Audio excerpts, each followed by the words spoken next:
तो नमस्कार दोस्तों। गंगा रिवर उन लाखों लोगों के लिए लाइफ लाइन है जो इसके बेसिन पर रहते हैं और अपनी डेली नीड्स के लिए इस रिवर पर निर्भर हैं। सिर्फ लोग ही नहीं, मछली की लगभग 140 प्रजातियां, उभयचरों की 90 प्रजातियां और रेप्टाइल्स और मैमल्स आदि कई प्रजातियां गंगा रिवर पर डिपेंडेंट हैं, और जिसमें साउथ एशियन रिवर डॉल्फिन भी शामिल है। गंगा हिंदुओं के लिए सबसे पवित्र नदी है। इसे हिंदू रिलीजन में देवी गंगा के रूप में पूजा जाता है या माना जाता है। लेकिन क्या आप जानते हैं, जिस प्रकार गंगा रिवर हिंदुओं के लिए होली रिवर है, लेकिन इस रिवर को सीरियस पॉल्यूशन का खतरा बढ़ता जा रहा है। इससे न सिर्फ इंसानों को बल्कि जानवरों को भी खतरा है। वाराणसी के पास नदी में ह्यूमन मल से निकलने वाले फीकल कॉलीफॉर्म बैक्टीरिया का स्तर भारत सरकार की आधिकारिक सीमा से 100 गुना अधिक है। सिर्फ वाराणसी ही नहीं, हर जगह कुछ ऐसा ही हाल है। इन चीज़ों से निपटने के लिए या नदी को साफ करने के लिए इन्वायरमेंटल पहल चलाई गई, जिसे गंगा एक्शन प्लान नाम दिया गया, लेकिन जो फेल्ड हो गया, जिसमें विभिन्न रूप से कई कारण सामने देखने को मिले, जैसे करप्शन, सरकार में lack of will, bad technical specialization, bad environment plan और धार्मिक अधिकारियों में समर्थन की कमी। अगर बात करें गंगा एक्शन प्लान की, तो भारत के पूर्व प्रधानमंत्री राजीव गांधी द्वारा जून 1986 में चलाया गया, जो उत्तर प्रदेश के 6 शहरों, बिहार के 4 और पश्चिम बंगाल के 15 शहरों में चलाया गया, जिसमें 862.59 करोड़ रुपए खर्च किए गए, जिसका मुख्य पर्पज घरेलू सीवेज के अवरोधन, ट्विस्ट एंड ट्वीट द्वारा पानी की गुणवत्ता में सुधार करना था और पहचानी गई प्रदूषणकारी इकाइयों से जहरीले और औद्योगिक रासायनिक कचरे को नदी में प्रवेश करने से रोकना था। गंगा रिवर 11 राज्यों में लगभग 40% आबादी को पानी प्रदान करती है, जो 50 करोड़ लोगों की अनुमानित आबादी की सेवा करती है, जो कि किसी भी अन्य नदी से अधिक है। लेकिन आज गंगा को दुनिया की 5वीं सबसे प्रदूषित नदी माना जाता है। एक भारतीय फोटोग्राफर रघुवीर सिंह ने नोट किया कि 1970 के दशक के अंत तक भारत में किसी ने भी गंगा के प्रदूषित होने की बात नहीं करी थी। हालांकि जब तक लोग इस बात को समझते या स्वीकार करते, तब तक प्रदूषण फैलने लग गया। लेकिन सफाई के लिए कई पहल की गई, कोई भी प्लान महत्वपूर्ण परिणाम देने में विफल रही।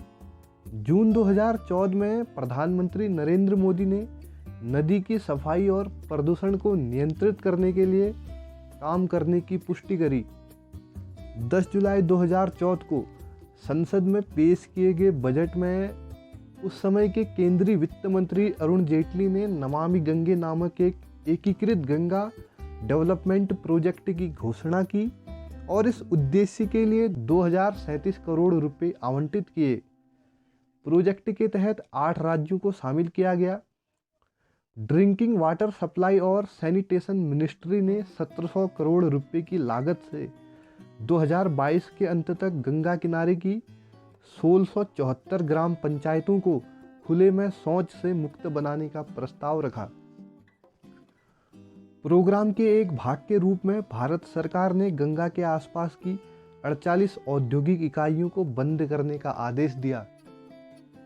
इंडस्ट्रियल यूनिट्स कहें तो गंगा के किनारे कानपुर, प्रयागराज, वाराणसी और पटना जैसे बड़ी संख्या में औद्योगिक शहर हैं, और जिस कारण उनसे अनगिनत टेनरियों, रासायनिक संयंत्रों, कपड़ा मिलों, डिस्टिलरी, बूचड़खानों और अस्पतालों से निकला गार्बेज किसी न किसी रूप में, वो भी अत्यधिक मात्रा में, गंगा नदी में जाता है।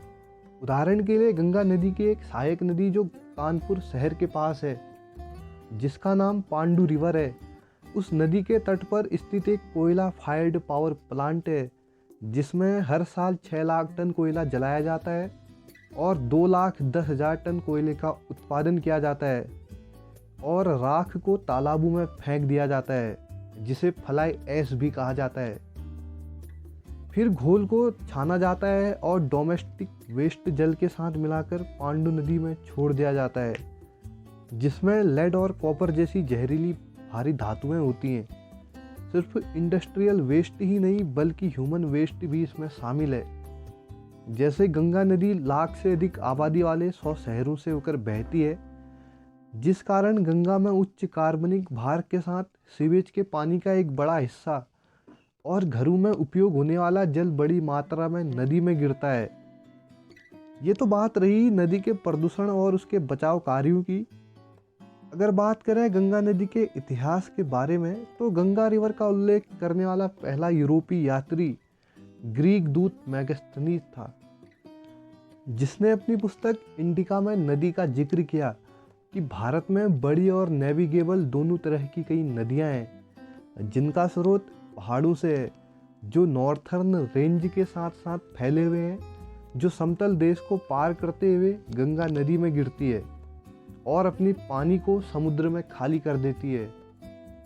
अगर गंगा नदी की प्योरिटी की बात करें तो गंगा अपनी लंबाई के हर टुकड़े के साथ हिंदुओं के लिए एक पवित्र नदी है।